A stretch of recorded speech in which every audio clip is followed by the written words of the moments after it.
Hi, you're listening to the Full Stack Educator Podcast. We provide relevant resources to new and aspiring independent school leaders to help you grow, succeed at work, and have a positive impact on the lives of students. I'm Michael.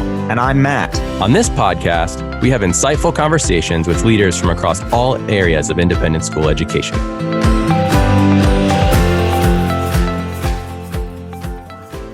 Hey, Matt, how's it going? Hey, Michael, it's going well. How are you? Doing well. Excited about our conversation today.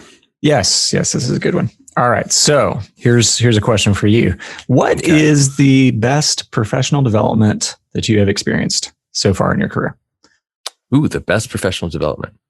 Okay, so I think there's two answers. The first one, really early on in my career, so like when I was almost a new teacher, I attended the Klingenstein Summer Institute for new faculty, and it was a phenomenal experience. It was really great. It got me networked to a bunch of really great educators early on in independent schools, and was really encouraging. And I think did a lot to help me appreciate independent schools as a place to grow a career. But more recently, there's lots of great professional development out there, but actually, funny enough, I think the thing that I've learned the most from recently has been engaging in a search for a new position.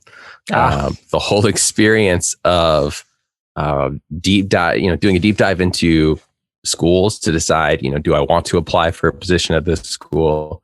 How does this school do things in relation to the school I'm at, to other schools?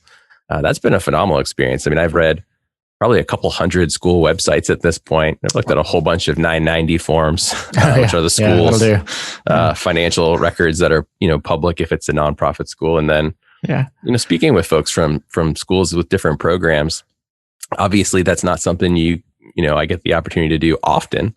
So that's been great. And then also the process just leading up to that of dusting off my resume, sending it to a bunch of friends, you included, getting advice on, how to, which experiences are worth highlighting, which experiences aren't.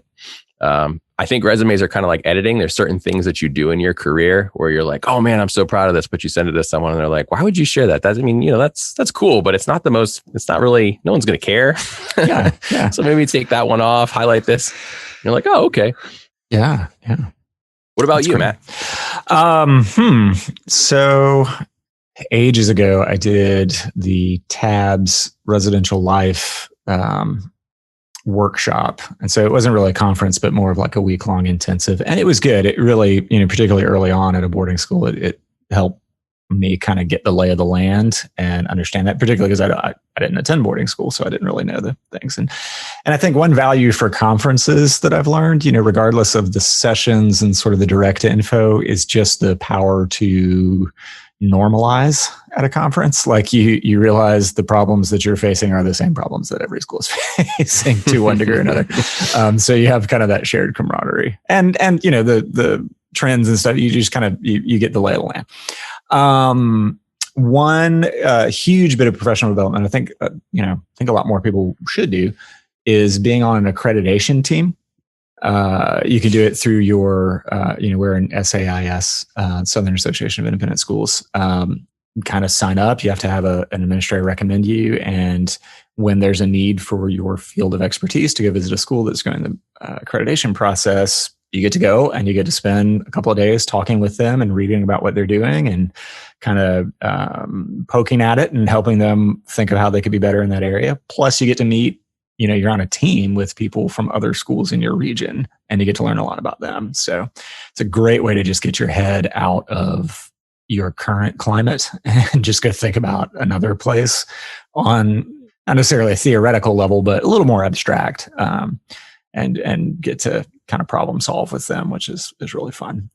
So I'd recommend that to anyone. And then in the development world and advancement, the wonderful thing about advancement, and I guess this is maybe true of other fields too, but everybody shares everything. I don't know why that is. Maybe it's just all outgoing people, but there's just so much information online. If you dig and read and do a bunch of the free webinars, like it is amazing what you can learn.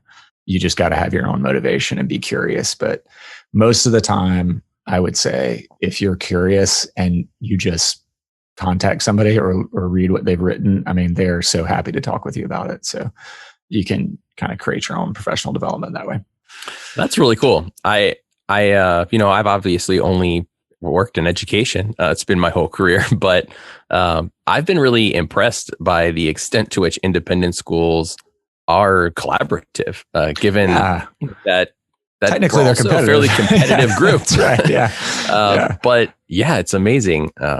Just the camaraderie and willingness to let a school down the street come in and learn from the programming that you're offering. It's really a really great field.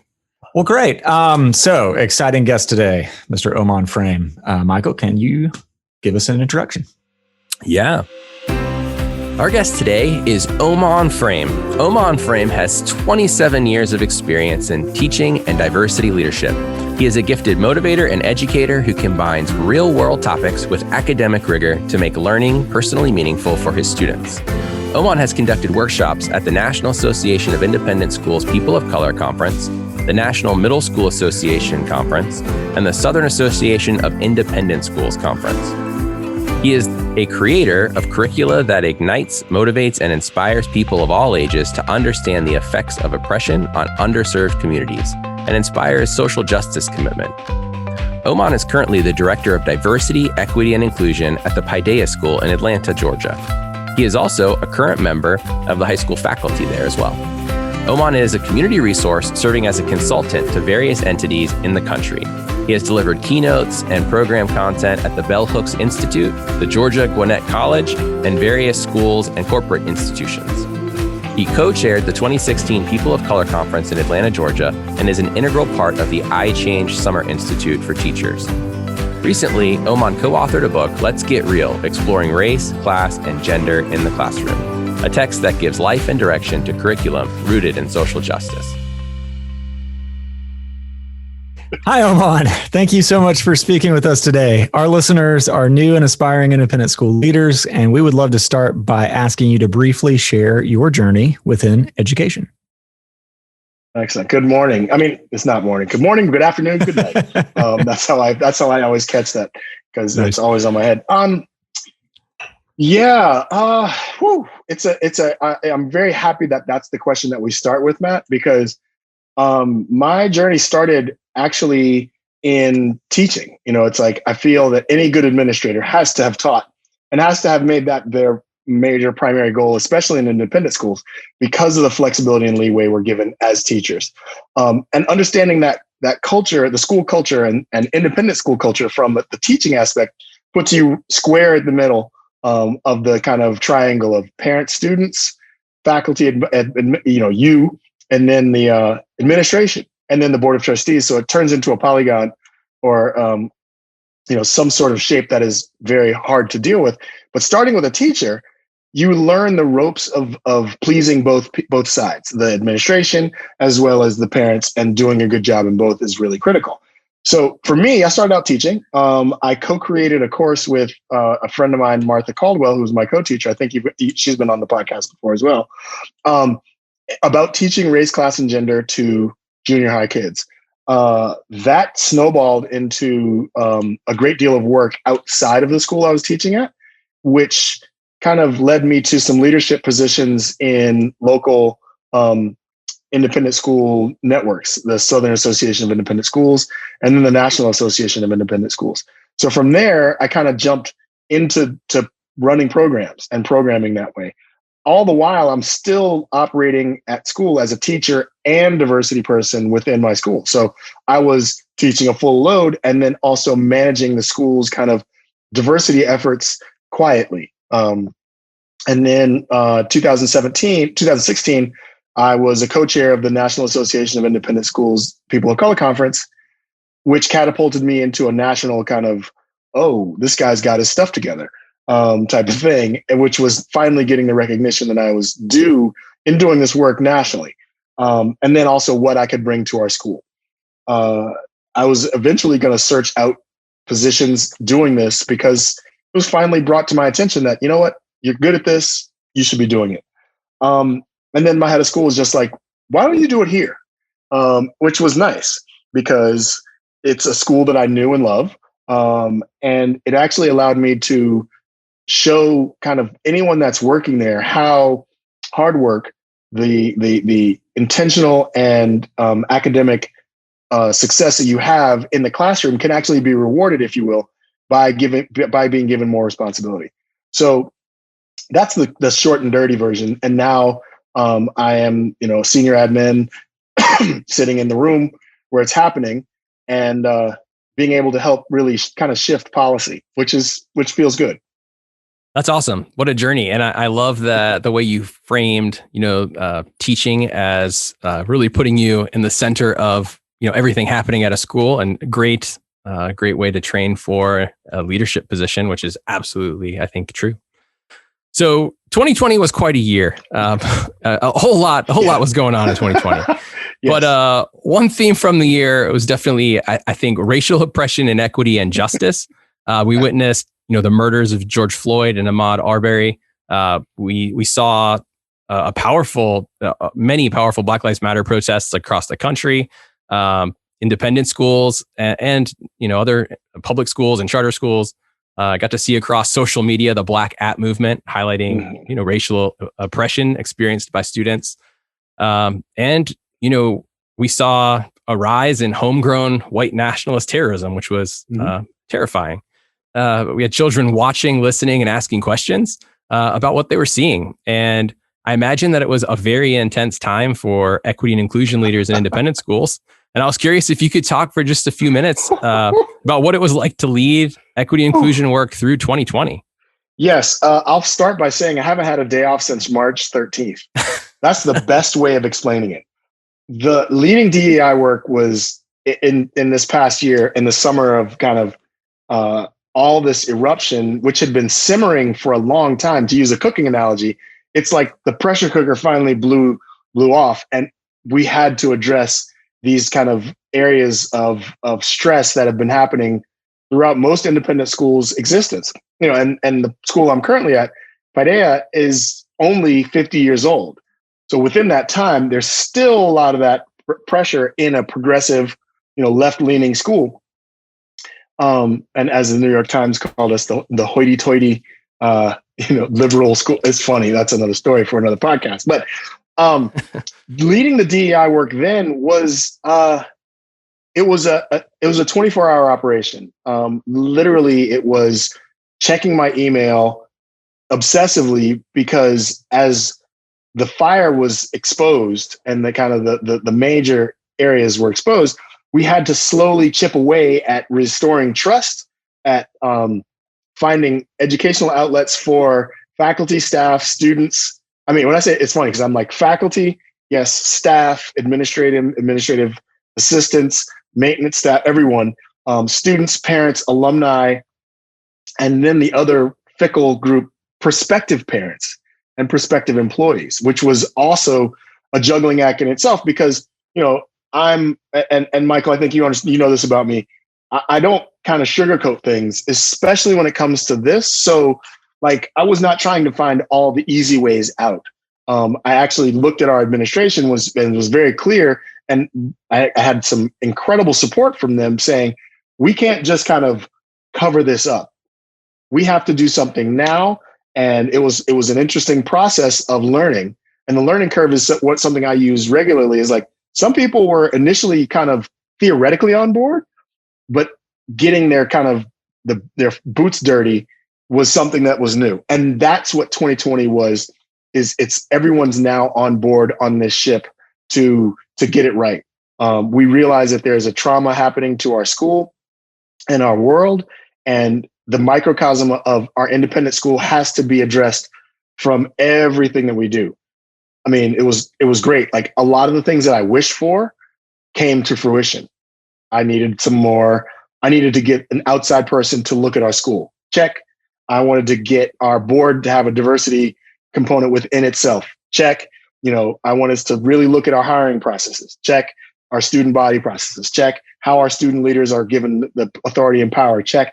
Like, all those things happen. And I will say, one thing that we did at Paideias, which I'm really excited about, and I was I was kind of, it was kind of I don't want to say a red line moment, but like, I was like, we have to support these kids as they bring the issues that are coming up in the Black at Paideia movement. We have to support them the entire way. And that means we're not asking them to who they are. They came and told us that.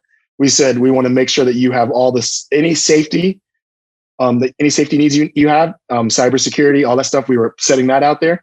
We were setting up counselors so that if they needed to talk to someone that was a third party person, they could do that. But we in no way, shape, or form wanted them to stop what was happening, because it was a critical purvey into the areas we need to work on for predominantly Black students at our school, at a progressive school. So, it was and still is an ongoing endeavor.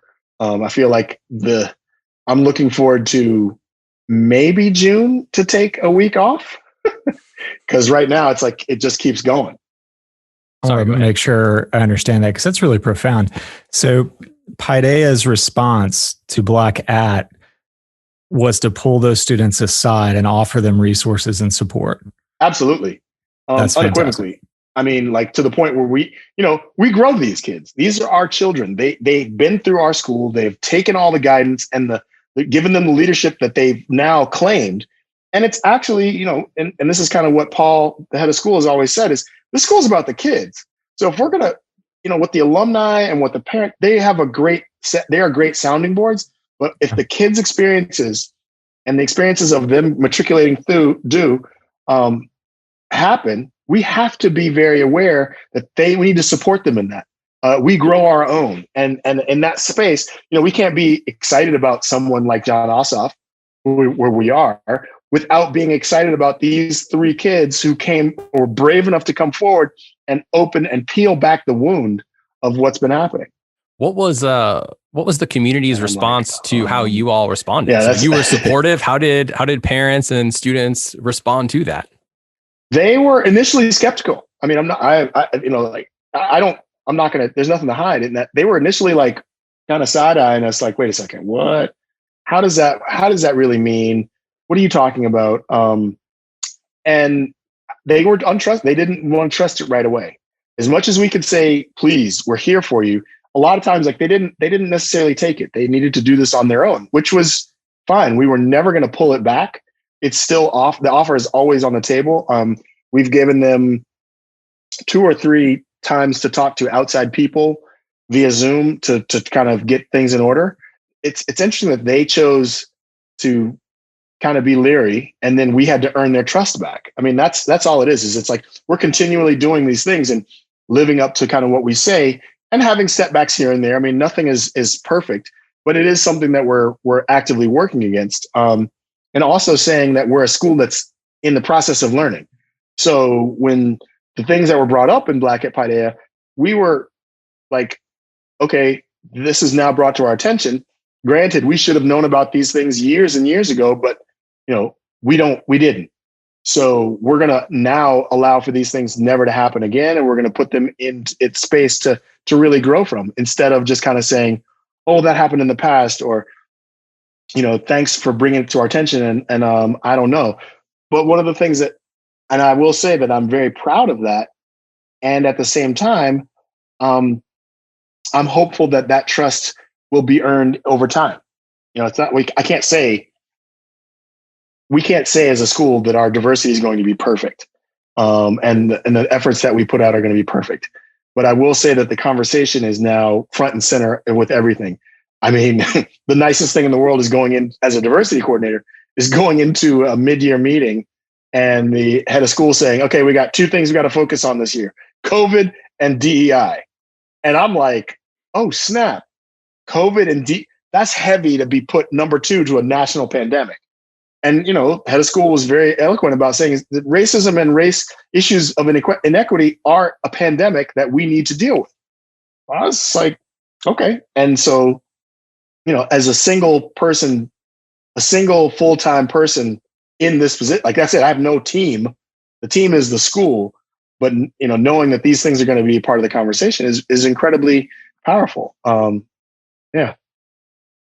I would imagine that your school's response that you've been leading would go a long way in building trust with students.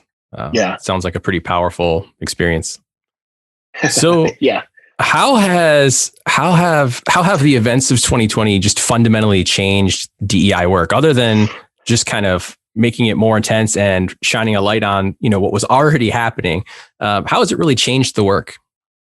So the work really changed when we went virtual, because we can't bring people into space. So the COVID impact is there.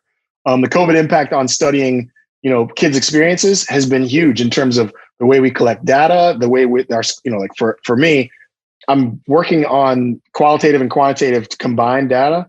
So like the qualitative data I can get via focus groups or via Zoom or via writing or via survey, but the quantitative I can't get because we're not in person. So I can't, and some of the things I'm getting is what kids are staying home virtual and what's their racial, what's their gendered, what's their socioeconomic makeup. That's something I can collect. But I think that's been the first thing. The second piece to that is it has really changed because it has put it as one of the pillars of most schools' foundation now. Because of 2020 and because of kind of the way things ended up and started through the summer and the rhetoric that was kind of brought, as well as the media attention that was given, has made schools spaces to actually process a lot of these things, because we grow these kids. They see this stuff. They're part of the content creators. They're part of the movement. And so the work has changed because it's now, I hate to use the word legitimized, but now it is validated in validated in a way that technology used to be validated. We can get by with the computers that we have, when in actuality now, to say we're going to get by on a 4 to 5 year plan technologically is almost like, you got to be kidding. We can't not keep up with technology. I think this summer was kind of the booster shot, if you will, to diversity, equity, and inclusion efforts that all institutions needed. Yeah. So keeping those changes in mind, what does it look like moving forward for DEI professionals? So what does it look like to lead a movement into 2021? So leading into 2021, I think the one thing is power, people power, having the ability to make, kind of be in the room where it happens, at least one or two people in there. Cultural competency across administrative and board as well as faculty levels, but having stopgaps at each division. So there's a diversity person that in the elementary or lower school. There's a person in the junior high. There's a person in the high school. And then there's my position who coordinates that. It's like the coordination does not mean the implementation always.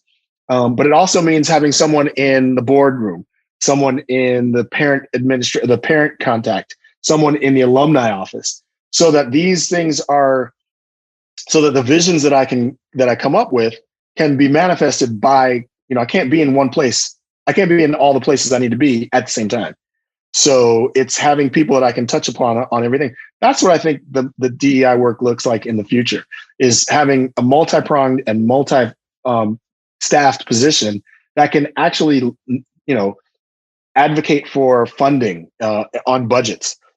Technology budgets always grow exponentially to meet the demand. Well, speaking fees for top tier people and bringing in programming is not cheap or free. So it's like, we got to figure out a way to find those balances. And the other piece to it, which is interesting, is within the development office, there are people who are willing to throw down lots of cash for this work. And that's where we need to start tapping as well. Are you optimistic that the increased focus within schools is like a legitimate thing that'll be here for a while? Are you at all concerned that, schools might lose sight of it in the near future? Oh, no. I don't think we can. And I think the main reason why we are going to stay on this track is because, the coalition of 2020, the 2020 movement was not just done by grassroots Black folks and predominantly grassroots people of color. It was joined with white folks who saw and kind of were not going to have this anymore. And that, I think, from the racialized standpoint, is a very important piece to what happens in the future, simply because it's engaging white folks in the conversation, in the race conversation. So understanding their whiteness, understanding how that works, gives way to actually observing, how systemic racism happens. Okay, so let's look a little bit further out. What over the next 3 to 5 years, what would you say are the challenges for DEI work in independent schools? So one of those challenges in the next 3 to 5 work is going to be definitely faculty. It's going to be increasing on when you talk about race, because I think if you look at most independent schools, gender in the education field, like in the teaching field, is going to be closely aligned on a gendered spectrum, and understanding how that gendered spectrum looks in non-binary ways. So what I would really say is how representation is going to look on your campus relative to the city in which you live. So and the population you're serving. So if that means, and I'm in Atlanta. So our Atlanta 60 as a circular city, we're about 62 to 63% people of color. Our school should mirror that. It's and in terms of the outwardly people within the LGBTQIA world, we should have that as a normal part of our functioning. As well as looking at our socioeconomic status. So in the next 3 to 5 years, I think the challenges are going to be how do we recruit, retain, and reinvest in our community? How do we recruit and retain and revamp our ability to reach families and students? How do we reach out to other entities to become a part of our institutional ideology? So it's like, how do we partner with other companies, corporations, and businesses to find ways to fund some of this stuff? Because they're looking at ways to give it to dole it out as well, and to work with our public school system. So like those are going to be the major challenges, is getting around those things, as well as kind of this magic windfall for every school to hire and retain, as well as to encourage people who are not on the same path to choose a different venue. If it's a different school who might not be a part of it, or if it's finding another career. I'm not saying to weed out people, but definitely to make it a space where we can open the door for more people to who look like the population you're serving to be there. And that's it's a tough one. Before we move on to opportunities, I want to pick your brain a little bit more about the population a school is serving versus the population a school resides in. Woo! Where do you see that difference? Oh, absolutely. The population that school serves and where they are, they can literally be on opposite ends of the spectrum. And that is where you have to be real creative and working with someone within the office, if you will, of diversity, equity, and inclusion, because they're going to be able to identify those things, because 9 times out of 10, someone is crossing that threshold in administration. It's like when you look at the parking lot of the students versus the parking lot of the teachers in a school system, that is so night and day. And it's what I would say to using that as an analogy is bring it to light. Talk about it. Talk about the school where it's located.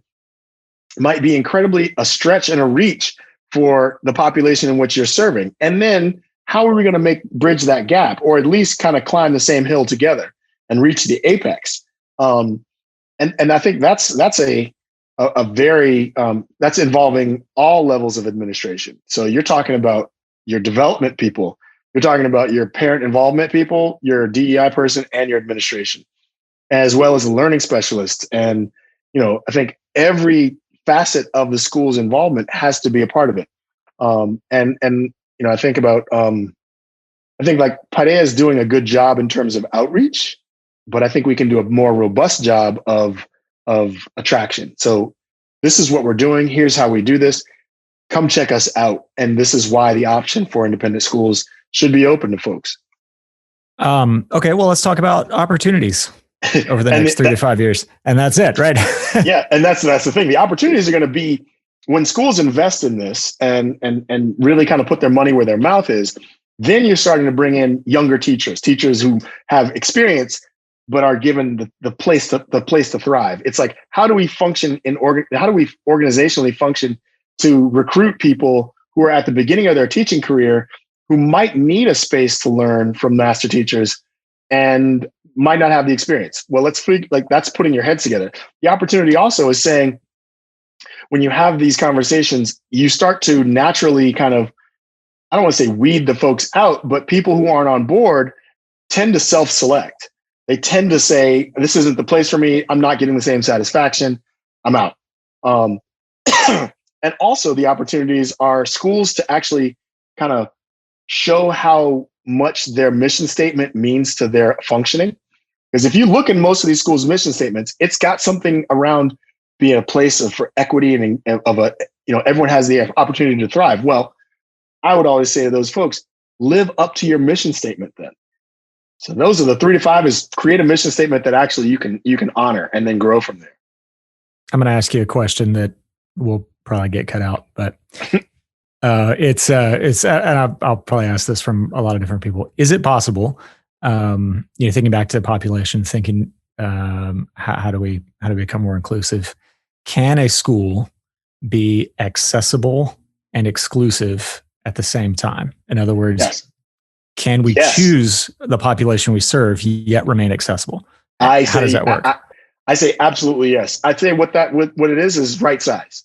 Oftentimes within independent schools, they want to grow and always have the biggest, the best, and the baddest to compete kind of on levels.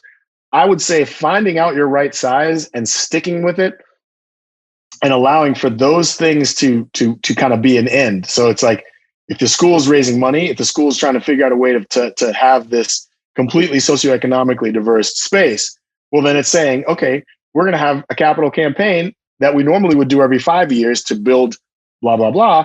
We're going to have one to create endowed scholarships or to create endowed fellowships so that we can start living up to, the building is fine. And in 5 years, it'll be fine. Maybe we can upgrade some of the stuff, but for the most part, our physical plants aren't ravaged by, infrastructure issues. Maybe that's something we can do. It might be something where finding ways to tap into other sources of revenue that are going to fund some of this. And this is just a socioeconomic standpoint. I think from a racial standpoint, it is just getting in the community. Accessible and elite and all that stuff, that works together. It's just how do we get in there and honestly talk about who we are? It means changing your website. It means saying you can't have the Rainbow Coalition on your website, and then when you get there, you see the same kid in every picture. It's like, yo, this is who we are. We're a 65% white school. So 65% of the students you see on this are going to be white on our website. And it's saying, so when people come on campus, a person of color coming on campus reads through the lines right away, first of all. When they get on campus, at least they can say, oh, wait a second. So it's not as bad as the website makes it seem. Thank you for being honest. That honesty piece goes a long way, especially in getting people invested in what they're about to send their precious cargo to. That's like, and in my family, my wife and I, that's one of the things that we always look for. We're like, don't sugarcoat this. We know that the school does not have a ton of kids of color. Don't sugarcoat it. But at least if you say that in your bio, if you say we are a school striving for blah, blah, hey, I can roll with that. I can actually get down with that honesty versus trying to be told like, oh, we're working on it in secret. No, I'll put it out there Front Street. Awesome. I think we won't edit that out. That was great. Thank you for that. That was really good. Hey, thanks. So let's talk about the role of DEI director for a moment. So, like we said, the majority of our podcast listeners are new and aspiring leaders. So people who are thinking about the role, talk to us a little bit about what it's like professionally. What are some of the challenges and opportunities specifically of pursuing, this position at a school? Yeah. So I would say, first of all, do not get in this stuff unless you are ready to work vertically and horizontally. The diversity director runs on an XY axis. And it is literally, if you are in a division, you are only on the, what's this one, Michael? The horizontal. That's the X. The X axis. If you're a division director, you've risen from the classroom, you're in the negative, then you get to the middle and and so all you're working across is your division. That's it. You get the time at the end of the day. Hey, you know what? That happened in high school. I can help you be a sounding board, but that's not my purview. Diversity directors are literally in the director position. So like the director role has evolved to actually coordinating and creating content as on a much on a visionary space. Oftentimes they say diversity coordinators or directors who have tons of organizational skill miss the vision, and they end up reproducing kind of a way of not bringing in kind of the creativity that this role demands. But at the same time, you need a level of organization to manage all the stuff. So it is literally like I'm dealing with half day, first grade, all the way through 12th grade alumni, as well as board of trustees and administration, faculty, and parents. Like my emails come in from all of those constituents, and I have to be able to look at everything across the x-axis, but moving up and sliding just as flexibly along the y-axis. And if you were to go 3D and add the z-axis, which is the personal life you have, you realize that there is none, because it still flows within that space.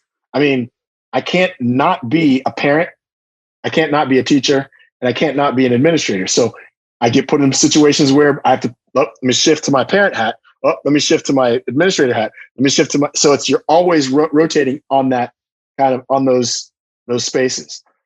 So the professional challenges, as like what it looks like, don't get involved unless you have a supportive environment to do the work you need to do. And when I say that, I mean, you can read the room, especially if you're looking into this kind of administrative piece, as a leader, is saying, hey, you are supported, and it's like you should report to, and it's like, this is one of those other little technical things I'll say. A true DEI director reports to head of school or assistant head of school in conjunction. They don't report to division directors. They don't report to the board. If your school's a board-driven school, and then yes, sure. But you need to have that kind of power and authority to implement things. And that is an evolution. It used to be a real stopgap. It used to be just a place where you can put someone that kind of wants to do things, but let's just give them something they can do and make their job damn near impossible so they stay in a loop. A really powerful way of explaining this is most diversity directors have more qualifications to run a school than heads of division, because they see the entire piece. And I say that to say that a lot of the more successful folks that I know, especially the heads of color, have come through the DEI lens, and then they've gone into like a assistant head of school or something of that nature, and then they've aspired on. That's that's the way that it has grown and evolved, is really from being something that was kind of like to something that is like, I'm in the room where it happens. I know I keep quoting Hamilton in that, but like, I'm in the room where it's real. It's like, I can say, you become that person that you're just, I mean, I tell you, Mike and Matt, I sit in rooms in meetings and just do this. And as soon as something happens, I'm like, hold on, can I pause you for a second? Time out. And everyone stops and they go, oh, what do we miss? And I'm like, thank you. Here's where you missed this. Let's change this language in the email. Let's roll it out this way. And when you meet with them, say this, and this. Okay. Oh, I see where it's like this. When you're doing something along your x-axis, oftentimes you may have blinders as to what could be in front or behind you. Well, it definitely, I mean, you've definitely convinced me that, people in these positions are developing leadership skills at a pretty high level. And it's clear that, you have to be able to lead well to be in one of these positions, to have a lot of emotional intelligence, to be able to communicate with people and relate to people. What does the trajectory look like for going from a DEI position, moving into other roles after that? Is there a pretty clear pipeline from DEI director to head of school? What do those paths look like right now? So interesting. I'm glad that's an incredibly super solid question. I'm like, whoa, okay. Because oftentimes what ends up happening is, especially in light of 2020 and the fact that, our current president got on television and used the diversity, equity, and inclusion mantra more than once in a recent conversation, shows that like now everyone is being involved with it. I will say that the career trajectory, if you are solid, especially in independent schools, is the population for which you are serving tends to sometimes want to say, the company I work for, you would be great doing this for us. And they have the lure of finance to pull you right out. So like, interestingly enough, DEI directors' career trajectory, if you're doing a good job, you will sometimes be pulled right out of the schools and into things like collaboration with companies, organizations. You will bring into the consulting field. I mean, like, they are paying big bucks for that. But those of us that are firmly entrenched, like, I don't want to go to corporate. Those of us that are firmly entrenched in schools, what we end up doing is the leadership opportunities, especially for head of school, are something you kind of need a break from. So the trajectory would go DEI director, getting that organizational as well as visionary chops together, then moving into something like division head, or associate head of school, or something within that purvey. And from there, the decision will be made of, you know what, I think I can do this, because leading with a diverse lens tends to make you way more accessible to your entire population than if you have an MBA, or if you have the degrees upon degrees upon degrees, because you've actually worked with the constituents you're talking about. You've talked to teachers, you've taught a class, and I will say that one of the things I'm really proud of Paideia for doing is they ask and actually really encourage all senior level administrators to teach a class if possible. And it's critically important, because no matter what I do in a board meeting or in a parent meeting or in an admin meeting, or in a faculty meeting for that matter, it doesn't matter if I can't do what I'm doing with kids. And like, that's been the hallmark of, I think, a solid administrator, is they don't forget that they came from a classroom. So like, what I would say that the trajectory and the kind of I don't want to say like the rough data, the raw data would be that most DEI directors get between 5 and 7 years, and then they're usually fried. So going somewhere where they're going to be paid a great deal of money for their service and skill is an option that people are taking. The other piece is when they're moving into senior level administration, like an assistant head. They have the same ability to see vertically and horizontally, but now they're making policy decisions with one or two people. And some schools that have done it incredibly well will turn their diversity person into an associate head or an assistant head of school for diversity. So, the career growth is out there, especially if you're moving from the classroom to the diversity director role. And there are lots of stopgaps, lots of kind of pit stops on the way. Being a level diversity person, working in your division on diversity issues. And that's something that any aspiring leader, it's easy. It's going to that diversity person and saying, hey, how can I help? And them going, oh, okay, well, you know what? As a white male, can you lead an affinity group for white male educators who want to talk about this stuff? And that's like, yes, I can do that. I understand that. And then they will, what do I do? Okay, well, it might be something like, here's some resources. Go to, it's like, go to this workshop, go to have this person listen to this podcast, and then bring it back. And I'll support you the entire time. That's what the role of director looks like. And slowly, through kind of growth, they become that person. That's awesome. That was a really good description of the whole landscape. That was phenomenal. And it's great to hear that, that there are clear, pipelines to leadership opportunities. I mean, it in itself is a leadership opportunity, but I'm glad to hear that, there's still upward mobility there. Yes. So last question about DEI director roles. How can heads of school, especially this school year, moving into the next school year, how can they be supporting DEI directors right now? One of the first and easiest way to do it is to give them an institutional do-over. And that sounds like what? I mean, when I say an institutional do-over, say, look, this is COVID. You had the programming that you would be doing is oftentimes done in person, and that is a part of it. So because our feelings, emotions, and our vulnerability are essential, and you can't do that via, a 1 by 2 inch square on a screen. So like heads of school can pull that DEI director in and say, hey, look, we made it through this year. Next year, let's continue this and let's make it better. I have your back. I'm supporting you. I know that and even if it's a situation where they might not see eye to eye, say, for the health of the school, let's make sure that we are sticking with you in this role, and we are going to give you everything that you need to find success post-COVID.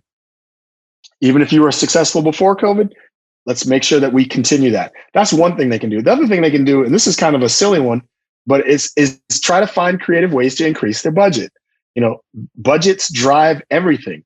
a school that's operating, as I said before, on technology that's 5 years old, they're going to be outpaced by a school that across the street, across the way, that is 2 years out, 3 years out, has a plan for it.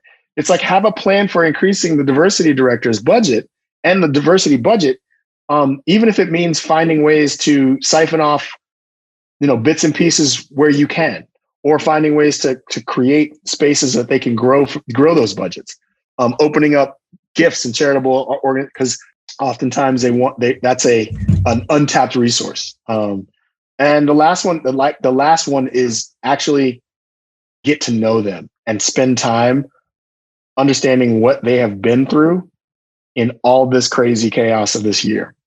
I would say, the same way as like, say, I would love to set up weekly meetings to just see how we're doing.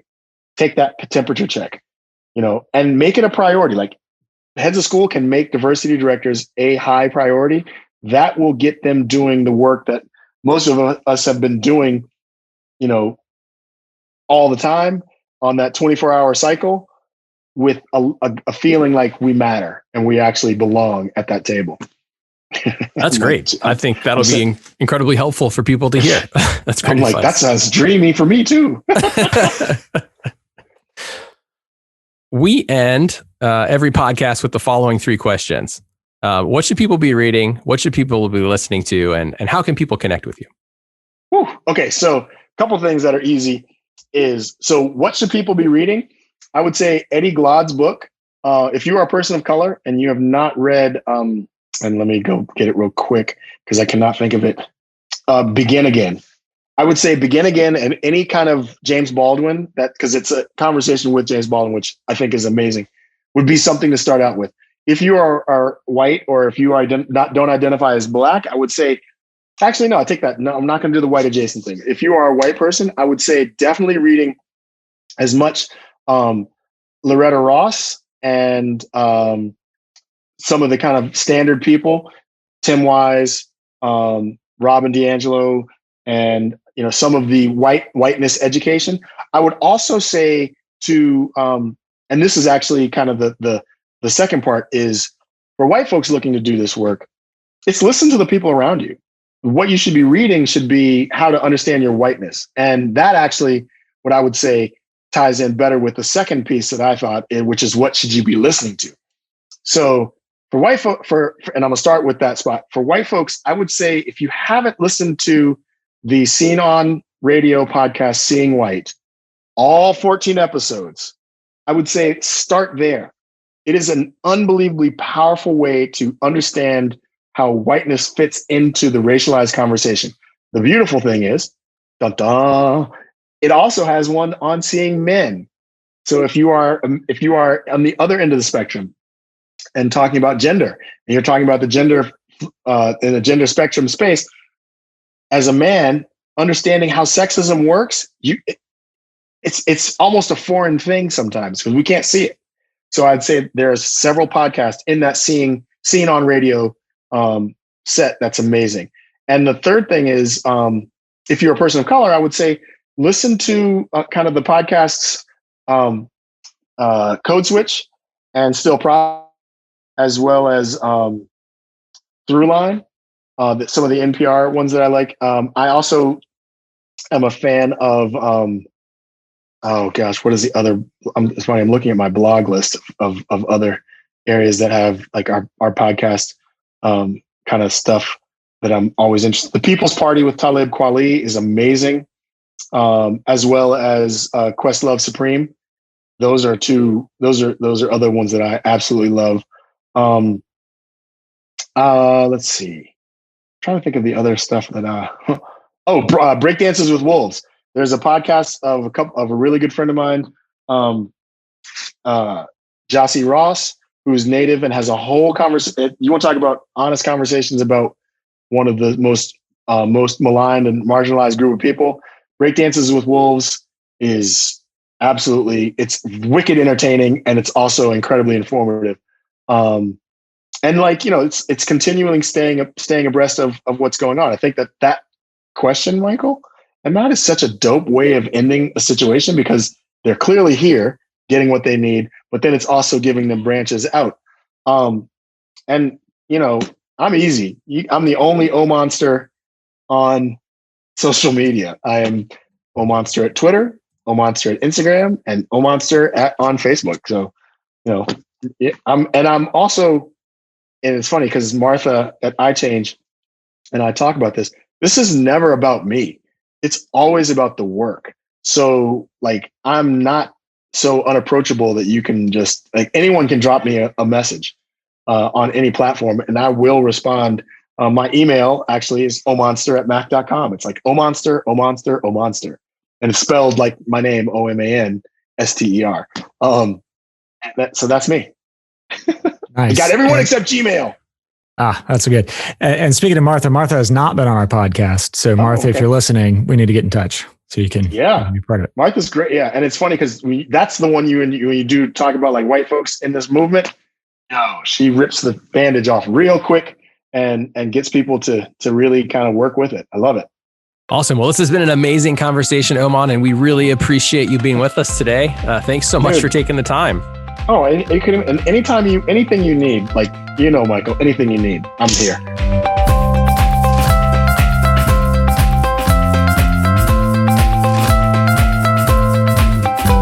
Thank you for listening to the Full Stack Educator Podcast. We hope that today's conversation helped you grow as an independent school leader.